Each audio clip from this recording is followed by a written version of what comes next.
Morning everyone, কেমন আছেন সবাই? সুখী ফ্যামিলি একটি নতুন ব্লগে স্বাগত জানাই। আজকে হচ্ছে 10ই জুলাই, আজকে আমার জন্মদিন। আর আজকের দিনের জন্যই আমার বহরমপুরে আসা। আর আশাটা আমি দেখাতে পারিনি কালকে, আমি সেই সোমবার রাত হয়ে গেছিলো বলে ভিডিওটা করা হয়নি। যে মানু বসে আছে, মানু এখনও পর্যন্ত আমাকে উইশ করেনি আর করবেও না বলেছে। আর মা ওখানে রান্না তোড়জোড় করছে, আমি রান্না আপনাদের সঙ্গে শেয়ার করছি একটু পরে। এখন পটল ভাজা হচ্ছে, কুমড়ো আলু আর বেগুন ভাজা হবে, ফুলকপির তরকারি হবে, ওখানে পোলাও হয়ে গেছে আর ভাত হয়ে গেছে আর পায়েসটা হবে। ওদের সঙ্গে পরে দেখা করাচ্ছি। আর আজকে শনিবার যেহেতু, শনিবার বলছি, আজকে পঞ্চমী করেছে। আর পঞ্চমী যেহেতু সেহেতু আমাদের নিরামিষ। আর নিরামিষের মধ্যে কী করে দেখা যাচ্ছে। এখন দুপুর 12টা 10 বাজে, না সরি 12টা বাজেনি, 12টা বাজতে 10 মিনিট বাকি। আর মায়ের ফুলকপিও হয়ে গেছে।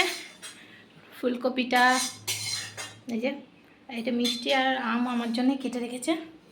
আর এখানে পোলাও, না তো এটা পোলাও নয়, তো যা ভুল হলো, এই যে পোলাও। আর ওখানে সব রান্নাগুলো আছে, আমি রান্না পরেই দেখাচ্ছি।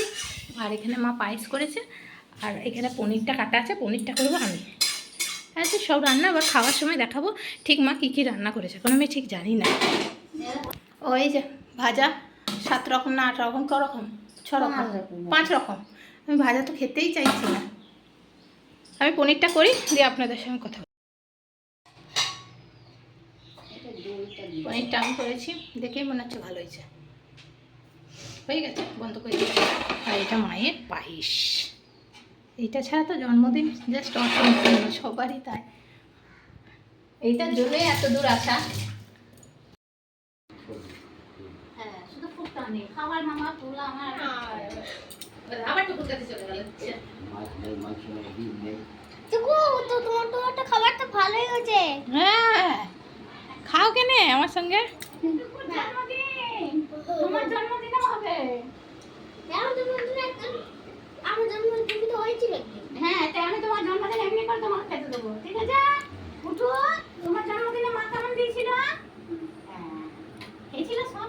বাবা না কি কি রান্না করেছে? বেগুন ভাজা, বড়া ভাজা, আলু ভাজা, আর এটা কুমড়ো ভাজা, পটল ভাজা, পোলাও, ভাত, পায়েস, পনির আর ফুলকপি তরকারি। মা আমি আম খেতে ভালো লাগলে লাইক কমেন্ট শেয়ার করবেন, সাবস্ক্রাইব করবেন আর পাশে থাকবেন।